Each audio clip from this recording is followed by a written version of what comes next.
বন্ধুরা, এই দু একদিন আগে একটা খবর বেরিয়েছিল যাতে এটা বলা হয়েছিল রাশিয়া ভারতের জন্য আরো দুটো S-400 ডেলিভারি এই সময় না করে দিয়েছে। পরবর্তী ডেলিভারি কবে করা হবে তার কোনো উপযুক্ত তারিখও উল্লেখ করা হচ্ছে না। মানে রাশিয়া ভারতকে S-400 ডেলিভারি নিয়ে ঝুলিয়ে রেখেছে। রিসেন্টলি পুতিন এবং শি জিনপিং এর যে সাক্ষাৎকার হয় তারপর থেকেই রাশিয়া S-400 ডেলিভারি আটকে রেখেছে। এর মানে অনেকটা এরকম, চীন রাশিয়াকে বলেছে আপনারা ভারতকে বেঁচে থাকা বাকি দুটো S-400 রেজিমেন্ট সঠিক সময় ডেলিভার করবেন না, যাতে ভারত সেগুলোকে এলএসি বা পাকিস্তানের বর্ডারে ডিপ্লয় করতে না পারে। এমনই কিছু মন গড়া কাহিনী বানিয়ে কিছু মিডিয়া হাউস ভারত ও রাশিয়ার মাঝে সম্পর্কে ফাটল ধরানোর চেষ্টা করছে। এই সময় সবকিছুর মধ্যে একটা কথা সত্যি, পুতিন শি জিনপিং এর সঙ্গে সাক্ষাৎ করেছেন, দুজনের মধ্যে আলোচনা হয়েছে। আর এই কথাটাও সত্যি, ভারতীয় বায়ুসেনা একটা বয়ানে বলেছে আমাদের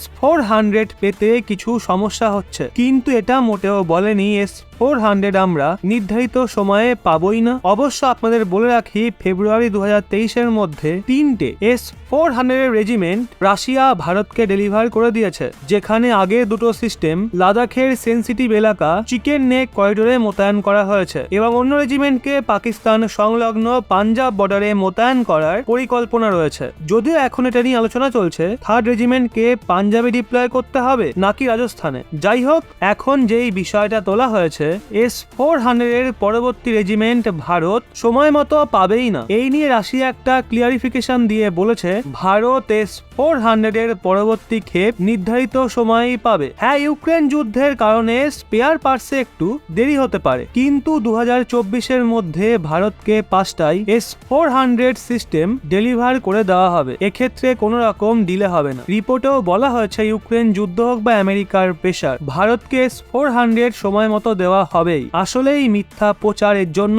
করা হচ্ছে, কারণ S-400 নিয়ে অনেকের বিরোধিতা রয়েছে। আমেরিকার S-400 এর জন্য পছন্দ না, কারণ S-400 এর জন্য তাদের F-35 এর ভয় রয়েছে। পাকিস্তান ভারতের S-400 নিয়ে বিরোধিতা এর জন্য করছে, কারণ S-400 চলে আসলে পাকিস্তানের সমস্ত মিলিটারি বেস S-400 এর রাডারে থাকবে। আর চীন, যার কাছে প্রথম থেকেই S-400 মজুত রয়েছে, সেও ভারতের S-400 নিয়ে এর জন্য জ্বলছে, কারণ ভারতের S-400 চীনা S-400 এর থেকে অ্যাডভান্স ও লঙ্গার রেঞ্জে আঘাত হানতে সক্ষম। এর জন্য সবারই ভারতের S-400 নিয়ে সমস্যা রয়েছে। এখন বন্ধুরা, আপনারাই বলুন, ভারতের থার্ড S-400 কোথায় মোতায়েন করলে বেশি ভালো হয়, পাঞ্জাবে, রাজস্থানে নাকি কাশ্মীরে? নিচে কমেন্টে আপনার মতামত অবশ্যই জানান।